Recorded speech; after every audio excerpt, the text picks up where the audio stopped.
Hi friends, இன்றைக்கி சுதா விலாஸில் கதம்ப சட்னி செய்யலாம். வாங்க எப்படி ஈஸியாக செய்யலாம் பார்க்கலாம். அதுக்கு ஒரு பேனில் கொஞ்சமாக ஆயில் சேர்த்துக்கிறேன். ஆயில் ஹீட் ஆனோடனே இப்போ 2 பல்லாரி எடுத்து கட் பண்ணி சேர்த்துக்கிறேன்.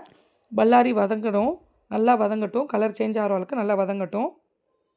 பாருங்கள், நல்லா கலர் சேஞ்ச் ஆகிடுச்சு. இப்போ ஒரு பச்சை மிளகா, ஒரு காஞ்ச மிளகா சேர்த்துக்கிறேன். உங்களுக்கு காரம் அதிகமாக வேணும் அப்படின்னா கூட சேர்த்துக்கோங்க. இப்போ 1லேருந்து 1 1/2 தக்காளி கட் பண்ணி அதையும் சேர்த்துக்கிறேன். தக்காளி நல்லா வதங்கட்டும். தக்காளி வதங்கினோடனே உப்பு, கொஞ்சமாக துருவின தேங்காய் அதையும் சேர்த்து நல்லா வதக்கிக்கிறேன். அடுத்து கொத்தமல்லி இலை சேர்த்துக்கிறேன்.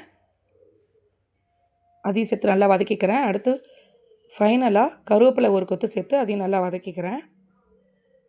அவ்வளோதான். இப்போ ஸ்டவ் ஆஃப் பண்ணிவிட்டு சட்னி ஆற வச்சுக்கலாம். ஆறணும்னா அரைச்சிட்டு வந்துடலாம். அதுக்குள்ளே நம்ம ஒரு தாளிப்பு ரெடி பண்ணிடலாம்.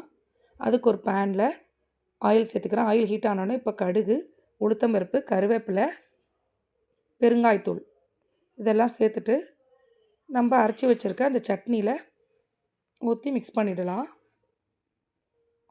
அவ்வளோதான், கதம்ப சட்னி ரெடி ஆகிடுச்சு. ஒரே ஒரு தடவை நீங்கள் ட்ரை பண்ணி பாருங்கள். சுட சுட இட்லி, தோசை கூட வச்சு சாப்பிட்றதுக்கு அருமையான காம்பினேஷன். ட்ரை பண்ணி பார்த்துட்டு எப்படி இருக்குன்னு சொல்லுங்கள். ஓகே, வீடியோ பிடிச்சிருந்தா ஷேர் பண்ணிக்கோங்க, சப்ஸ்கிரைப் பண்ணிக்கோங்க. பாய்.